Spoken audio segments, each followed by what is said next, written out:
يعني انا بجري من اوضه النوم بخرج في الصاله لقيت واحد بيخش لي جوه. كنت مش لابسه هدوم. هو هو كان قاعد فوقيا. انا اسفه اصلا من اللي انا بحكيه، بس هو ده الحقيقه اللي حصل. محمد، انا محتاجك تساعدني، محتاجه استاذ محمد رشدي يساعدني.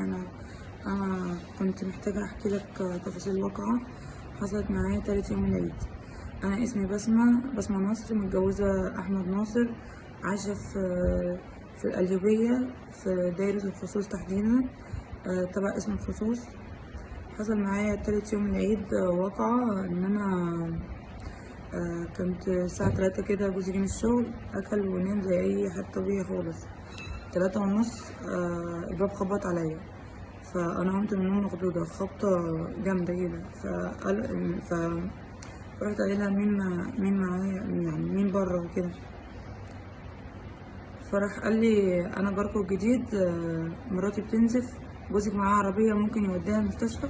رحت انا قلت له والله جوزي جاي من الشغل متاخر، بس هصحيهولك، اديني ثواني هحاول البس واصحيه. ما فتحتلوش الباب. رحت لاحمد، احمد في حد بيخبط عليا الباب وبيقول محتاج جوزك يوصل مراتي المستشفى بتنزف. اول ما الباب اتفتح لقيت احمد ضربوه بالرجل وقعوه في نفس المكان اللي انا قاعده فيه ده، عند الركن اللي انا قاعده عليه، وقعوا في الارض هنا. فطبعا انا شفت المنظر، يعني هو اي كلام من هقوله برضو والله بالفعل مش هيوصف 1% من اللي حصل. عشان اللي حصل يعني الحاجات دي انا كنت بشوفها في الافلام، يعني مش متخيله ممكن تحصل معايا اصلا. فكان نور الصاله مطفي، فهم لما جم عليه انا شفت كده، او نور الاوضه بتاعتي اوضه النوم قايل، انا لسه بهدوم البيت. فرحت انا مصوته بقى جامد، فجيت اجري على احمد لقيت واحد بيجري، يعني انا بجري من اوضه النوم بخرج في الصاله لقيت واحد بيخش لي جوه، جابني من جوه من شعري وجرني وقعني على الارض. وهو كان فوقي، هو اللي يكتم في نفسي ان انا ما صوتش. انا كنت بحاول احاول اوصل لاحمد، وطبعا مع الشد وكده يعتبر كنت مش لابسه هدوم. هو كان قاعد فوقيا. انا اسفه اصلا من اللي انا بحكيه، بس هو ده الحقيقه اللي حصلت معايا. المهم الصراحه الجيران اتلمت وكده، وبدأت الناس تسأل ايه في ايه. انا سامعه صوت الناس طبعا، اول حاجه سامعه انا ما كنتش اعرف هم مين لحد دلوقتي. انا مش الحاجه حصل بسرعه جدا، مش متخيله ان دول حد اعرفه. انا جه في دماغي ان دول حراميه او بلطجيه او كده. انا طبعا ما تعرضتش للموقف ده قبل كده، بس انا قلت يعني هو ده اللي جاي في دماغي يعني.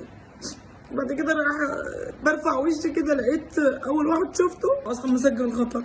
حاولت اتطلق منه كذا مره وما كنتش عارفه، بس حصل مع موقف هو اللي خلاني عرفت اتطلق منه.